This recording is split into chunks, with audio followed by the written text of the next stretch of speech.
आज तक रेडियो सुनता है सारा जहां।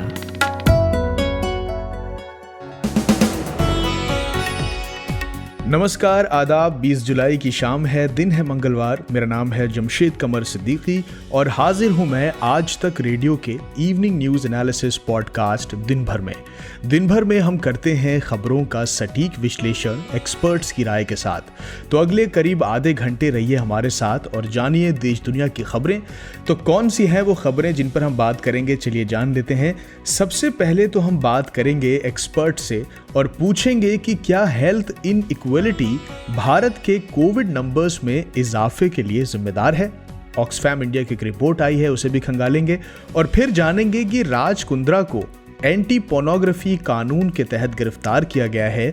तो भारत में ये कानून है क्या, इस बारे में आपको विस्तार से बताएंगे और फिर रुख करेंगे उन खबरों का जो कर्नाटक से आ रही हैं।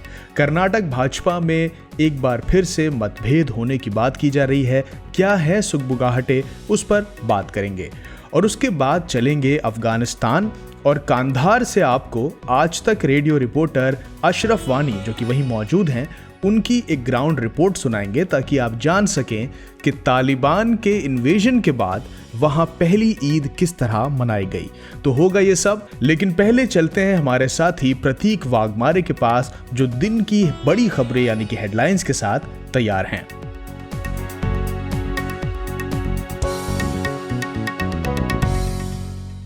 शुक्रिया जमशेद। आज की हेडलाइंस है, केंद्र सरकार ने आज कहा है कि कोविड महामारी के दौरान ऑक्सीजन की कमी से किसी के मरने की कोई सूचना किसी राज्य से नहीं मिली है। प्रधानमंत्री नरेंद्र मोदी की आज शाम हो रही सर्वदलीय फ्लोर मीटिंग से कांग्रेस और शिरोमणि अकाली दल ने खुद को अलग कर लिया है। जासूसी विवाद को लेकर संसद में हुए हंगामे के बाद दोनों सदनों की कार्यवाही स्थगित करनी पड़ी थी, जिसके बाद पीएम मोदी ने सर्वदलीय फ्लोर मीटिंग बुलाने की बात कही थी। आईसीएमआर के डीजी डॉक्टर बलराम भार्गव ने स्कूल खोलने को लेकर कहा कि शुरुआत में प्राइमरी स्कूल खोले जा सकते हैं क्योंकि छोटे बच्चों में एडल्ट की तुलना में संक्रमण होने का खतरा कम है। आईसीएमआर ने आज जून जुलाई के बीच किए सेरो सर्वे के आंकड़े जारी कर दिए हैं। 28,975 लोगों पर किए गए इस सर्वे में 6 से 17 साल के बच्चों को भी शामिल किया गया था। सर्वे में शामिल 67.6% लोगों में कोविड एंटीबॉडीज मिली हैं। बॉलीवुड एक्ट्रेस शिल्पा शेट्टी के पति राज कुंद्रा को अश्लील वीडियो बनाने के आरोप में मुंबई क्राइम ब्रांच ने 23 जुलाई तक पुलिस कस्टडी में भेज दिया है। और जेफ बेजोस की स्पेस कंपनी ब्लू ओरिजिन का रॉकेट न्यू शेफर्ड 4 यात्रियों के साथ अंतरिक्ष की यात्रा पर निकल गया है। इसकी लॉन्चिंग आज शाम 6:30 बजे वेस्ट टेक्सास के ब्लू ओरिजिन लॉन्च साइट 1 से हुई है।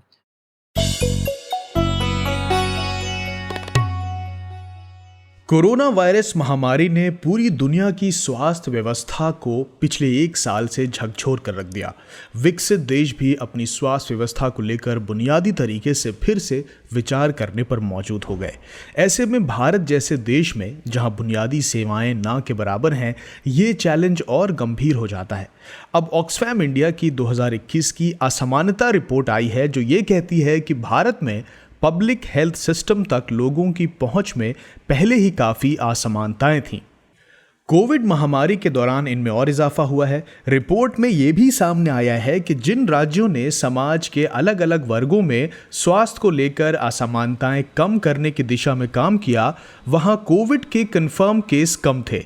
यानी जिन राज्यों में हेल्थ पर जीडीपी खर्च ज़्यादा है, वहां कोविड से रिकवरी का रेट ज़्यादा रहा। रिपोर्ट में बताया गया है कि उच्च आय वर्ग और हेल्थ इंफ्रास्ट्रक्चर तक पहुंच वाले लोगों को निम्न आय वर्ग के लोगों की तुलना में अस्पतालों और कोविड सेंटर्स में कम जाना पड़ा। निम्न आय वर्ग के लोगों को भी उच्च आय वर्ग के लोगों की तुलना में कोविड पॉजिटिव पाए जाने पर 5 गुना ज़्यादा भेदभाव का सामना करना पड़ा है। चलिए सबसे पहले स्वास्थ्य असमानता यानी कि हेल्थ इनइक्वालिटी क्या होती है और इसने कोविड नंबर्स को कैसे बढ़ाया है, ये समझते हैं। और इस बारे में बता रहे हैं उजाला सिग्नेस ग्रुप ऑफ हॉस्पिटल के फाउंडर एंड डायरेक्टर और rural health expert doctor Suchin Bajaj. स्वास्थ्य असामान्यता किसी भी और इकोनॉमिकल, फाइनेंशियल या सोशल स्टेटस की असामान्यता के बिल्कुल बराबर ही है। एक बहुत इंटरेस्टिंग स्टडी हुई थी लंदन में आज से 15 साल पहले, क्योंकि लंदन का ईस्ट एंड जब तक ओलंपिक्स नहीं हुए थे वहाँ बहुत ही अंडर डेवलप्ड था। जब अगर आप टेम्स नदी को पार करते थे तो वहाँ पर बहुत इकोनॉमिकली लोअर स्टेटस के लोग ही रह पाते थे। तो एक बहुत इंटरेस्टिंग स्टडी हुई थी जिसमें मेट्रो के साथ उसको कोरिलेट किया गया कि मेट्रो में जब आप वेस्टमिंस्टर स्टेशन जो लंदन का बिल्कुल सेंटर है, वहां से जब आप एक मेट्रो लाइन पर चलते थे और ईस्ट की तरफ जाते थे तो हर स्टेशन पर करीब करीब आपकी लाइफ एक्सपेक्टेंसी 1.5 साल घटती जाती थी जिस एरिया में वो स्टेशन था। तो बहुत ही इंटरेस्टिंग स्टडी थी कि जितना आप ईस्ट जाते जा रहे हैं लाइफ एक्सपेक्टेंसी घटती जा रही है, उतना ही आपका सोशल स्टेटस घटता जा रहा है, उतना ही फाइनेंशियल स्टेटस घटता जा रहा है। तो ऐसे ही ये पूरे वर्ल्ड में है और इंडिया में तो बहुत ही ज्यादा है, क्योंकि इंडिया में फाइनेंशियल स्टेटस के साथ साथ सोशल स्टेटस में शेड्यूल ट्राइब, विमेन, माइनॉरिटीज, ये होने से भी बहुत इम्पैक्ट पड़ता है आपको। अगर आप वैक्सीनेशन स्टेटस देखें तो अगर आप upper caste rich person living in urban area है तो आपके chances of fully vaccinated are almost twice as much as a lower caste person living in the rural areas. इसी तरह आपकी लाइफ एक्सपेक्टेंसी ज्यादा है, इसी तरह आपके सारे हेल्थ इंडिकेटर्स बहुत बेटर हो जाते हैं अगर आप socially and financially better of हैं। इसी तरह आपका इम्यूनाइजेशन स्टेटस, क्योंकि आपका हेल्थ केयर एक्सेस एक बड़ी प्रॉब्लम है कि भारत में करीब करीब 26 करोड़ लोग ऐसे हैं जिनको हेल्थ केयर एक्सेस प्रॉपर नहीं मिल पाता है, या तो वो इल इक्विप्ड, इल मैनेज्ड गवर्नमेंट हॉस्पिटल्स के भरोसे हैं जहां एक्चुअल फैसिलिटीज नहीं है, जहां डॉक्टर्स टाइम पे नहीं मिलते हैं, और या फिर उनको अपने घर, पैसा, खेत बेचकर बहुत ही extremely costly private hospitals, private health care में जाना पड़ता है, जो कि बहुत ज्यादा अकाउंटेबल नहीं है। तो इस भंवर में वो फंसे रहते हैं कि इधर भी कुआं है और उधर भी खाई है। तो ये जो इनइक्वालिटीज हैं ये बढ़ती जा रही हैं। अगर आप देखेंगे 2010 के डेटा और आज के डेटा में तो एक्चुअल में प्रॉब्लम्स बढ़ रही हैं, घट नहीं रही हैं। फुल्ली इम्यूनाइज्ड विमेन जो है वो कम हो गई हैं, बेड्स पर 1000 पॉपुलेशन कम हो गया है इंडिया में। तो जनता की जो स्पीड है वो बढ़ती जा रही है, जनता की जो नंबर्स है वो बढ़ते जा रहे हैं, और हेल्थ केयर जो कैपेबिलिटीज हैं, हेल्थ केयर फैसिलिटीज हैं, वो नहीं कैचअप कर पा रही हैं इंडिया में। सुचिन जी, ये भी बताइए कि जहाँ जहाँ इनइक्वालिटी कम है वहाँ के नंबर्स कैसे घटे हैं? तो अभी एक और रिपोर्ट आई है इंडिया में जिसको ऑक्सफैम ने लीड किया, और उसमें भी हम देखते हैं कि जो स्टेट्स जहां पर इनइक्वालिटीज कम है, जहां पर फाइनेंशियल कैपेबिलिटीज ज्यादा है लोगों की, जैसे गोवा है, हिमाचल है, वहां पर कोविड के नंबर हमेशा कम रहे हैं, क्योंकि वहाँ लिटरेसी रेट्स भी ज्यादा हैं, वहाँ पर एजुकेशन ज्यादा है, तो लोगों को पता है कि मास्क कैसे पहनना है, भीड़ भाड़ वाले एरिया में नहीं जाना है, हाथ हमेशा धोते रहना है, सैनिटाइजेशन रखना है, और अब वो लोग वैक्सीन के लिए भी आगे बढ़ रहे हैं। तो इसलिए कोविड के केसेस कम रहे। जहां पर हेल्थ केयर इंडिसेस पहले से बेटर हैं, यानी कि जहां पर फाइनेंशियल इंडिसेस पहले के बेटर हैं, वहां पर कोविड से मॉर्टेलिटी भी कम रही है, वहां पर फैसिलिटीज ज्यादा हैं। केरला देखिए, one of the best manage states है। लोग कहते हैं कि केरला के नंबर हाई हैं, पर वो हाई क्यों हैं? क्योंकि उनका कॉन्टैक्ट ट्रेसिंग बहुत बेटर है। वो एक एक पेशेंट को पकड़ के टेस्टिंग करते हैं, उनके पॉजिटिव टेस्ट ज्यादा हैं, उनके टेस्ट पर मिलियन इंडिया के एवरेज से दुगने के करीब हैं। तो ये सब चीजें हमें देखने को मिली कि जहां फाइनेंशियल स्टेटस बेटर है, जहां एजुकेशनल स्टेटस बेटर है, जहां लिटरेसी रेट्स ज्यादा हैं, वहां पर कोविड का कहर बहुत कम रहा है कंपेयर टू अदर स्टेट्स जहां ऐसा नहीं हम कर पाए अभी तक। जी, तो ऐसे में इस स्वास्थ्य असमानता को कम करने के लिए उपाय क्या हैं? आपको क्या लगता है कि ऐसे में क्या किया जा सकता है?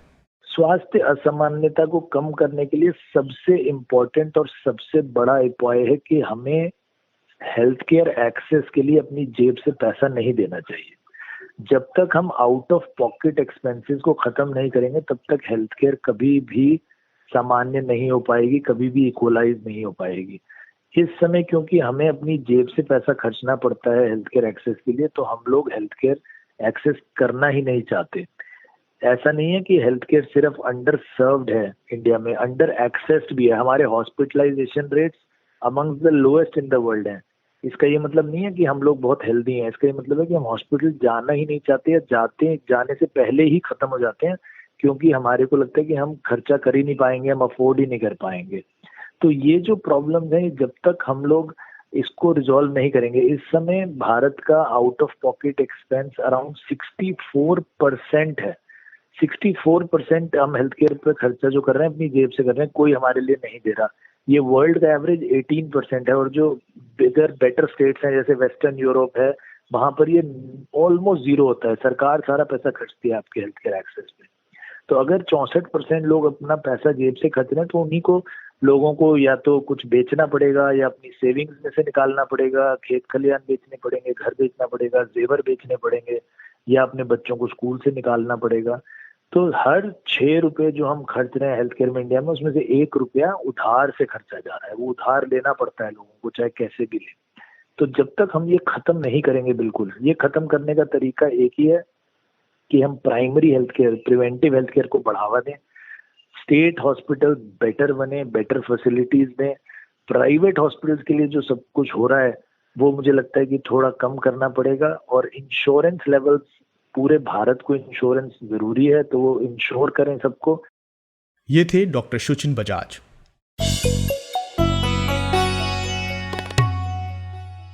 अश्लील फिल्में बनाने के आरोप में शिल्पा शेट्टी के पति राज कुंद्रा को कल रात गिरफ्तार किया गया।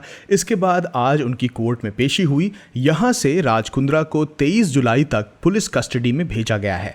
खबरें हैं कि राज कुंद्रा एक ऐसे व्हाट्सएप ग्रुप में शामिल थे जिसमें अश्लील फिल्मों के कारोबार के बारे में बातचीत होती थी। राज इनमें मार्केटिंग, सेल्स से लेकर मॉडल्स के पेमेंट और रेवेन्यू कैसे बढ़ाया जाए, इन सब चीज़ों को लेकर बात करते थे। उनसे पहले पोर्नोग्राफी के इस मामले में अब तक 6 लोगों की गिरफ्तारी हो चुकी है और राज भी उनमें से एक हैं। हालांकि इससे पहले भी क्राइम ब्रांच ने फरवरी 2021 में अश्लील फिल्में बनाने और उन्हें अलग अलग OTT प्लेटफॉर्म्स पर रिलीज़ करने का एक केस दर्ज किया था उन पर। केस दर्ज होने के बाद से ही पुलिस ने कई अलग अलग जगहों पर छापेमारी भी की थी। खैर, अब इस मामले के सामने आने के बाद ये चर्चा चल रही है कि पोर्नोग्राफी को लेकर देश में कानून और प्रावधान किस तरह के हैं, और इसे लेकर मैंने बात की सुप्रीम कोर्ट में वकील और इंटरनेट और साइबर स्पेस के जुड़े मामलों के जानकार विराग गुप्ता से।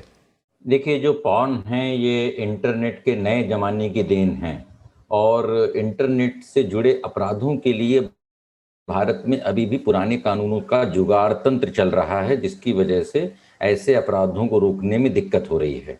अब इसके जो 4 पहलू हैं, पहला पहलू है पॉर्न का निर्माण, दूसरा है इसका स्टोरेज, तीसरा है इसका डिस्ट्रीब्यूशन, और चौथा इसका कंजम्पशन यानी देखना।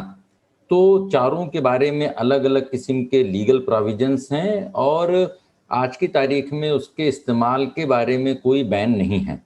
अब जहाँ तक निर्माण की बात है, तो इन सब चीज़ों के बारे में भारत में अभी जो नाबालिग लोग हैं, नाबालिग लोगों का पोर्नोग्राफी के लिए इस्तेमाल गैर कानूनी है, और इसके लिए पॉक्सो कानून में सख्त प्रावधान है, और 5 साल तक की सज़ा भी है। और ऐसे भी कानून हैं, ऐसे भी वो हैं जिसमें कि 10 साल से 20 साल तक की सज़ा या फिर आजीवन कारावास तक की भी सज़ा हो सकती है। और अगर ऐसे पोर्नोग्राफी को आप जब डिस्ट्रीब्यूट करते हैं, तो IT एक्ट में इसके लिए 5 साल तक की सज़ा का प्रावधान है। दिक्कत ये है कि इस तरह के मामलों में IPC के अश्लीलता या महिलाओं की इज्जत के साथ खिलवाड़ जैसे छोटे मोटे अपराधों के प्रोविजंस का इस्तेमाल होता है, जिनका पोर्नोग्राफी की तुलना में कोई भी एक संतुलन नहीं है, कोई भी प्रोपोर्शन नहीं है, और इसकी वजह से ऐसे अपराध करने वालों को पूरा दंड और सजा नहीं मिल पाती है। अब नाबालिग के अलावा अगर महिलाओं को जबरदस्ती इस काम के लिए इस्तेमाल किया जाता है, तो उसमें ह्यूमन ट्रैफिकिंग के साथ यौन शोषण और दूसरे किस्म के भी IPC के अपराधों के तहत सजा हो सकती है। विराग जी, सॉफ्ट पॉर्न की बड़ी बात होती है आजकल, और आज इंटरनेट और OTT प्लेटफॉर्म इस तरह का बहुत सारा कंटेंट परोस रहे हैं। तो कानून में लेकर इसे क्या कहा गया है, किस किस फॉर्म में ये बैन है, और ये भी बताइएगा कि पॉर्न और फुल फ्लेज्ड पॉर्न किसे माना गया है। देखिए, भारत में मैंने जैसे बताया कि इसके बारे में कानूनी स्पष्टता नहीं है। कुछ चीज़ों के बारे में पूरी तरह से प्रतिबंध है, और वो है बच्चों के बारे में। लेकिन अगर कानून के प्रावधानों का समुचित अध्ययन करें तो जिस तरीके से अश्लीलता भी अपराध है, तो निश्चित तौर पे चाहे सॉफ्ट हो या किसी भी तरीके के फॉर्म में हो, सभी तरह के पोर्नोग्राफिक मटेरियल वो गैर कानूनी हैं। और इनके बारे में जो प्लेटफॉर्म्स हैं, जो ऐप हैं, जो वेबसाइट्स हैं, उनको भी इस तरीके की चीज़ों का प्रसारण नहीं करना चाहिए, जिसके बारे में आईटी जो इंटरमीडिएट रूल्स हैं 2011 के थे, उसके बाद वो 2021 को दोबारा रीनोटिफाई हुए, तो उसके बारे में प्रावधान किए गए हैं। इस जो अभी जो राज कुंद्रा वाले मामले में यहाँ से भारत में पॉर्न बना करके और विदेशों के माध्यम से इसका जो डिस्ट्रीब्यूशन होता था, उसमें एक फोर्जरी का भी मामला है, उसमें दूसरे तरीके के फ्रॉडुलेंट मसले भी हैं, जिसमें इल्लीगल सेल प्रोसीड्स के भी मामले हो सकते हैं और उसमें ईडी का भी केस बन सकता है।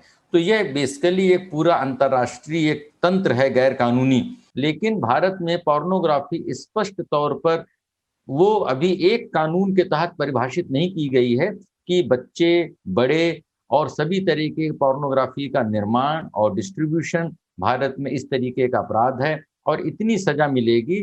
इसका फायदा उठा करके जो ये प्लेयर्स हैं वो अपने बड़े बड़े जो रैकेट्स हैं, बड़े बड़े जो गिरोह हैं, उनको सफलतापूर्वक चला पा रहे हैं। शुक्रिया विराग गुप्ता। हालांकि इसे बहस कहें या महज सुगबुगाहट, लेकिन ये बात एक लंबे अरसे से छन छन कर खबरों में चली आती है।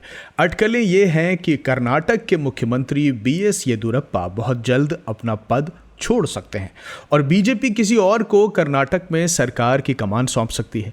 दरअसल साउथ इंडिया में बीजेपी का इकलौता किला जो है वो कर्नाटक ही है। केरल, आंध्र प्रदेश, तमिलनाडु और तेलंगाना में पार्टी हाशिए पर है, लेकिन कर्नाटक को पार्टी दक्षिण में अपने उम्मीद भरी नज़रों से साउथ की एंट्री गेट के तौर पर देखती है।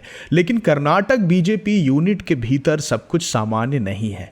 मुख्यमंत्री बीएस येदियुरप्पा को हटाए जाने की मांग पिछले 2.25 सालों से करीब आधा दर्जन बार उठ चुकी है। ये और बात है कि अभी तक उनकी कुर्सी को कोई हिला नहीं सका है, लेकिन इस दफ़ा कहा जा रहा है कि प्रदेश के हालिया घटनाक्रम और बयान दूसरी कहानी कह रहे हैं।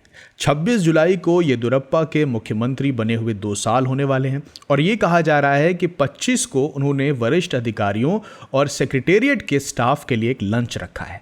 पिछले हफ्ते 2 दिनों के दौरे पर वो दिल्ली भी आए थे, जहां पीएम मोदी, अमित शाह समेत जेपी नड्डा से उनकी मुलाकात हुई।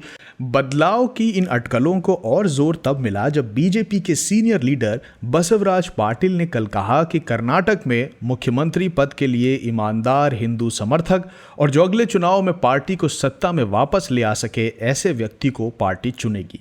ऐसे में इस तरह के बयान और अटकलें कितने काबिले एतबार हैं? हाल फिलहाल की जो घटनाक्रम है, क्या वो वाकई इस बात की तरफ इशारा कर रहे हैं कि येदियुरप्पा की विदाई तय है?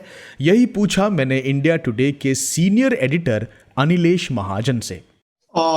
मुझे बिल्कुल भी इसमें कोई ज्यादा दम नहीं लगता है कि येदियुरप्पा जी की विदाई जो है जल्दी हो सकती है। अभी विधानसभा के इलेक्शन वहां पे 2 साल अभी उसमें समय है और बीजेपी का जो उनका अंदरूनी सर्वे है उनको बता चुका है कि जो भी वहां पे लीडर हैं जिनको प्रॉप अप किया जा रहा है, उनमें अभी जो येदियुरप्पा के स्टेचर में पहुंचने के लिए अभी उनको काफी मेहनत करने की जरूरत है और काफी उनको समय लगेगा। तो इतना आसान मुझे नहीं लगता है कि येदियुरप्पा जी की जो विदाई है वो किसी भी संदर्भ में, किसी भी सिचुएशन में पॉसिबल है। जो ज्यादा उनसे उम्मीद करी जा सकती है वो अकोमोडेट करने के लिए की जा सकती है कि और खेमों के लोगों को अकोमोडेट करें, पर चीफ मिनिस्टर अभी के लिए येदियुरप्पा जी हैं और उन्हीं के रहने की उम्मीद है। अनिलेश जी, फिर इस तरह की अटकलों और सुर्खियों को जोर कहां से मिल रहा है? देखिए, एक चीज हमें समझ लेना चाहिए कि येदियुरप्पा जी और जो राष्ट्रीय महामंत्री हैं भारतीय जनता पार्टी के संगठनात्मक कार्यों के लिए बीएल संतोष, दोनों के बीच में एक शीत युद्ध चल रहा है। और बीएल संतोष जी क्योंकि जो सीनियर लीडरशिप है उसमें उनकी शमूलियत होती है, तो ये अटकलबाजी लगती है कि संतोष जी जो है अपना इन्फ्लुएंस बढ़ा रहे हैं। और इसमें सच्चाई भी है।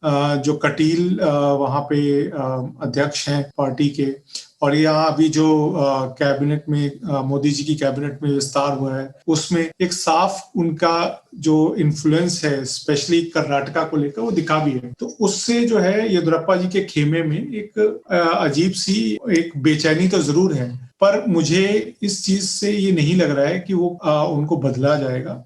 जो मेरे सूत्र वहां पे बता रहे हैं कर्नाटका से कि ये येदियुरप्पा जी की काबीना में फेरबदल होने की उम्मीद है, और जिसकी चर्चा करने के लिए येदियुरप्पा जी दिल्ली आए थे। और दिल्ली आने के बाद वो अमित शाह जी से मिले, जेपी नड्डा से मिले, राजनाथ जी से मिले और प्रधानमंत्री नरेंद्र मोदी से भी मिले, और वो उसमें अपना डिस्कशन कर गए कि किसको वो कैबिनेट में शामिल करना चाहते हैं। और उसी की ही ये घेराबंदी हो रही है जब हम देख रहे हैं कि येदियुरप्पा जी जो है कुछ एमएलएस को, मंत्रियों को लंच के ऊपर और वैसे भी मिल रहे हैं।